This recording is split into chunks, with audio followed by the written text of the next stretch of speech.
ವಸಿಷ್ಠಗೆ ಈ ಸೆಕೆಂಡಿಗೆ ಏನಾದರೂ ಹೇಳಬೇಕು ಅನ್ಸಿದ್ರೆ ಏನು ಹೇಳ್ತೀರಿ? Thank you for making my life more beautiful, colourful, meaningful.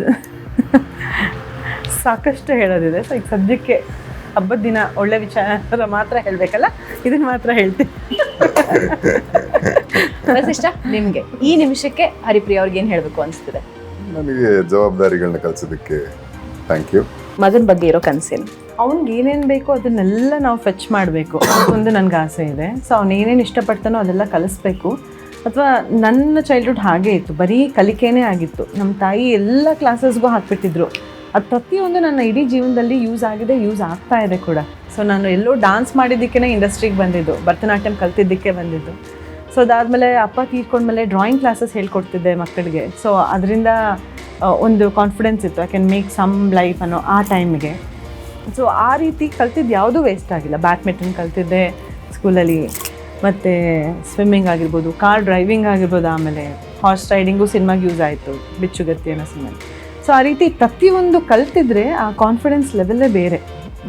ಪ್ರತಿಯೊಂದನ್ನು ಫೇಸ್ ಮಾಡ್ಬೋದು ಲೈಫಲ್ಲಿ. ಆ ರೀತಿ ನನ್ನ ಮಗನಿಗೂ ಎಲ್ಲನೂ ನಾವು ಕಲ್ತಿರೋದು, ಕಲಿದೇ ಇರೋದು, ಇವಾಗ ಇನ್ನೂ ಹೊಸದಾಗಿ ಏನೇನು ಬಂದಿದೆ ಪ್ರತಿಯೊಂದನ್ನು ಕಲಿಸ್ಬೇಕು.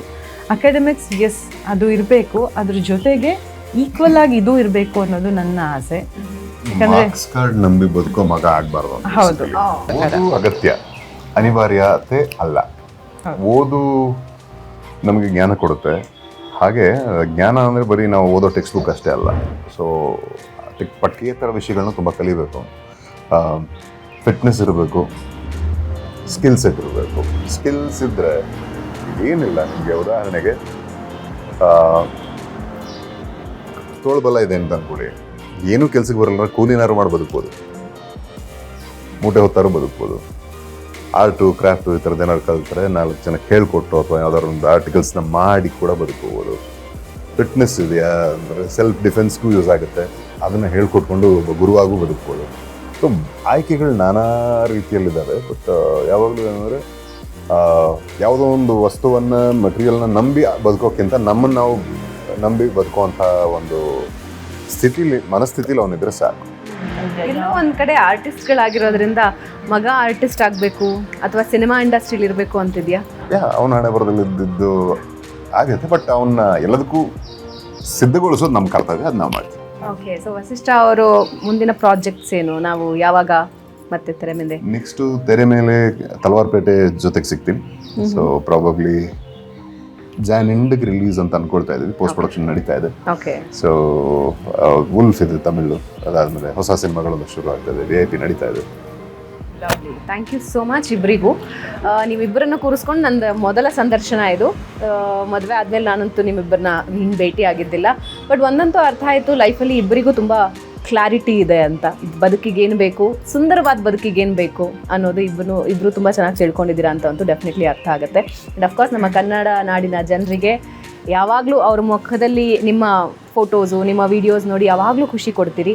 ಆ ಖುಷಿ ನಿಮ್ಮ ಇಡೀ ಜೀವನದಲ್ಲಿರಲಿ. ಆ್ಯಂಡ್ ವಿಪ್ರ ಹೊಸ ಖುಷಿ ತೊಗೊಂಬಂದಿದ್ದಾನೆ. ಇನ್ನಷ್ಟು ಖುಷಿ ಹೆಚ್ಚಾಗಲಿ, ಈ ದೀಪಾವಳಿ ಮತ್ತಷ್ಟು ಬೆಳಕು ತರಲಿ ಅಂತ ನಾನು ವಿಶ್ ಮಾಡ್ತೀನಿ. Thank you so much. ಶುಭಾಶಯಗಳು.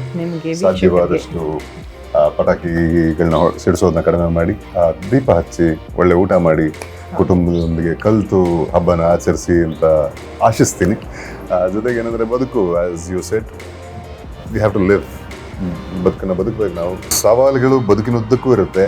ಅದು ಎಲ್ಲವನ್ನೂ ದಾಟ್ತಾ ಅಥವಾ ಮೀಟ್ತಾ ಅದ್ರ ಜೊತೆಗೆ ಸಾಗುತ್ತಾ ಕುಟುಂಬದ ಕಡೆಗೆ ನಾವು ಹೆಚ್ಚು ಗಮನ ಹರಿಸೋ ಕಡೆ ಆ ಪ್ರಯತ್ನ ನಾವು ಮಾಡಬೇಕು. ಸೊ ಆವಾಗ, ಯಾಕಂದರೆ ನಾವು ಏನೇ ಮಾಡೋದು ಹೊಟ್ಟೆಗಾಗಿ ಬರೀ ಒಬ್ಬ ಬ್ಯಾಚುಲರ್ ಆದರೂ ಒಂದು ಕುಟುಂಬ ಆದಾಗ ಇಡೀ ಸಂಸಾರನ ಕಾಯುವಂಥ ಕೆಲಸ ನಮ್ಮದಾಗಿರುತ್ತೆ. ಸೊ ಕುಟುಂಬಗಳನ್ನ ಚೆನ್ನಾಗಿ ನೋಡ್ಕೊಳ್ಳಿ.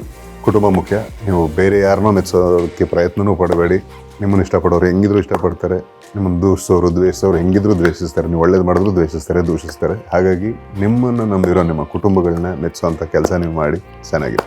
Thank you so much. Thank you.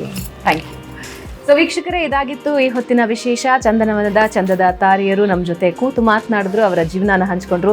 ಈ ದೀಪಾವಳಿ ನಿಮ್ಮೆಲ್ಲರ ಜೀವನದಲ್ಲಿ ಮತ್ತಷ್ಟು ಬೆಳಕು ತರಲಿ ಅನ್ನೋ ಆಶಯದೊಂದಿಗೆ ಈ ವಿಶೇಷ ಕಾರ್ಯಕ್ರಮ ಮುಗಿಸ್ತಾ ಇದ್ದೀನಿ. ನೇರ, ದಿಟ್ಟ, ನಿರಂತರ ಸುದ್ದಿಗಾಗಿ ನೋಡ್ತಾ ಇರಿ ಏಷ್ಯಾನೆಟ್ ಸುವರ್ಣ ನ್ಯೂಸ್.